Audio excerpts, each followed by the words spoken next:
ইন্নাল হামদুলিল্লাহ ওয়াসসালাতু ওয়াসসালামু আলা রাসূলিল্লাহ আম্মা বাদ। আরবের মুশরিকদের কথা দিয়ে শুরু করছি।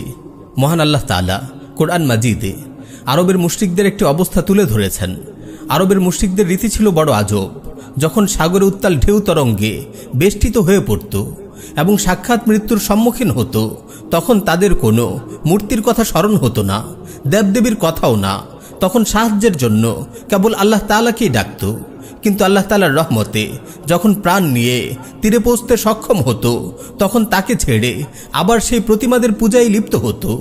তাদের এই বিপরীতমুখী অবস্থা সম্পর্কে মহান আল্লাহ তাআলা বলেন, ফাইযা রাকিবু ফিল ফুলকি দাউল্লাহা মুখলিসিনা লাহুদ্দিন ফালাম্মা নাজ্জাহুম ইলাল বাররি ইযা হুম ইউশরিকুন। তারা যখন নৌকায় চড়ে তখন তারা আল্লাহকে ডাকে তার আনুগত্যে একনিষ্ঠ হয়ে, তারপর তাদেরকে উদ্ধার করে যখন স্থলে নিয়ে আসেন অমনি তারা শিরকে লিপ্ত হয়ে পড়ে। অন্যত্র তিনি আরো বলেন, ওয়াইযা গাশিয়াহুম মাউজুন কাযযুলালি দাউল্লাহা মুখলিসিনা লাহুদ্দিন ফালাম্মা নাজ্জাহুম ইলাল বাররি ফামিনহুম মুকতাসিদ ওয়ামা ইয়াজহাদু বিআয়াতিনা ইল্লা কুল্লু খাত্তারিন কাফুর। উত্তাল ঢেউ তরঙ্গ যখন মেঘচ্ছায়ার মতো তাদেরকে আচ্ছন্ন করে, তখন তারা আল্লাহকে ডাকে ভক্তি বিশ্বাসকে তারই জন্য খালেস করে। অতঃপর তিনি যখন তাদেরকে উদ্ধার করে স্থলে নিয়ে আসেন, তখন তাদের কিছু সংখ্যক সরল পথে থাকে, অবশিষ্ট সকলে পুনরায় শিরকে লিপ্ত হয়। প্রত্যেক এমন লোকই কেবল আমার আয়াতসমূহ অস্বীকার করে, যারা ঘোর বিশ্বাসঘাতক, চরম অকৃতজ্ঞ। প্রিয় মুসলিম ভাই ও বোন, আজকে আমাদের সমাজের মানুষের অবস্থাও যেন আরবের মুশরিকদের মতো অদ্ভুত হয়ে আছে।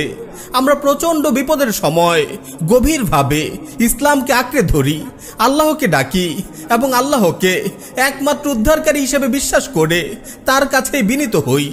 আন্দোলনের সময় আমরা দেখেছি মানুষ কত স্বতঃস্ফূর্তভাবে শহীদ, শাহাদাত শব্দগুলো উচ্চারণ করেছে, আল্লাহর কাছে শাহাদাতের তামান্না ব্যক্ত করেছে, নামাজ, দোয়া, তাহাজ্জুদ ইত্যাদির মাধ্যমে আল্লাহর কাছে এই স্বৈরাচার থেকে মুক্তি চেয়েছে, বিজয়ের জন্য প্রার্থনা করেছে। সকলে মিলে ঈমানে এমন এক আবহ তৈরি করেছে, কেমন যেন মানুষ একমাত্র আল্লাহর দাসত্বকেই মেনে নিয়েছে। একই অবস্থা আমরা দেখি প্রাকৃতিক দুর্যোগের সময়। এই বন্যার সময় মানুষ দুহাত তুলে আল্লাহর কাছে সাহায্য চাইছিল। মসজিদের মাইকে ঘোষণা করে করে মানুষ একে অপর থেকে ক্ষমা চেয়ে নিচ্ছিল।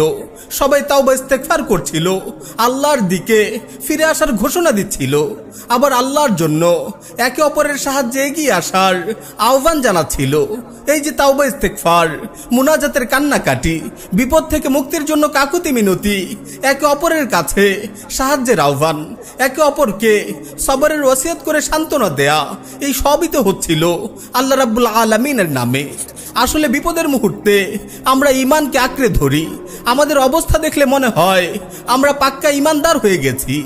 এই যে আমরা বিপদের সময়, বিপ্লবের সময়, দুর্যোগের সময় আল্লাহকে ডাকি, আল্লাহর উপর বিশ্বাস রাখি এবং তার ক্ষমতার উপর আস্থা রাখি, ঠিক আমরাই আবার শাসনের ক্ষেত্রে এসে মহান আল্লাহ তাআলার উপর বিশ্বাস রাখতে পারছি না, তার প্রজ্ঞার উপর আস্থা স্থাপন করছি না।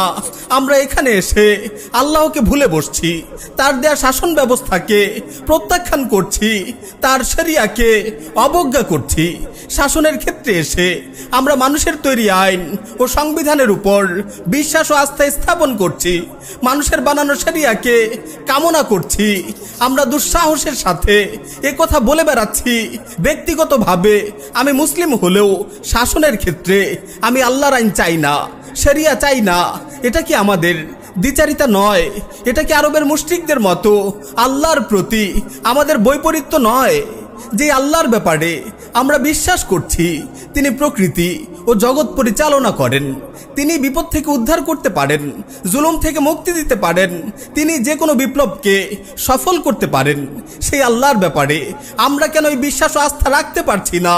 যে প্রকৃত বেষ্টিত এই মানব সমাজেও তার দেয়া বিধানাবলী আমাদের জন্য সবচেয়ে কল্যাণকর ও উপযোগী হবে এবং তার দেয়া শাসন ব্যবস্থাই মানব সমাজকে যথাযথভাবে পরিচালনা করতে পারবে।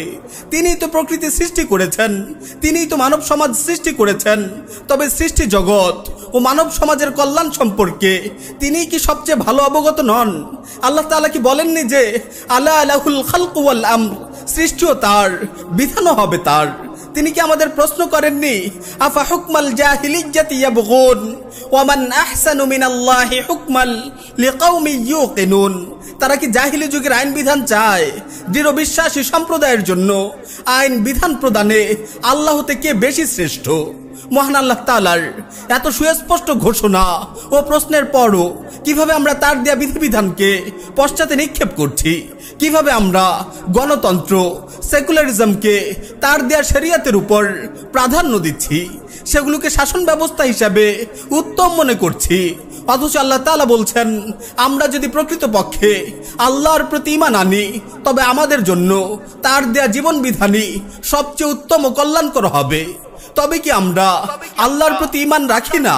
প্রিয় মুসলিম উম্মার প্রতি এই প্রশ্ন রেখেই আজকে বিদায় নিচ্ছি, যে প্রশ্ন পবিত্র কোরআনে স্বয়ং আল্লাহ তাআলাই আমাদের দিকে ছুড়ে দিয়েছেন।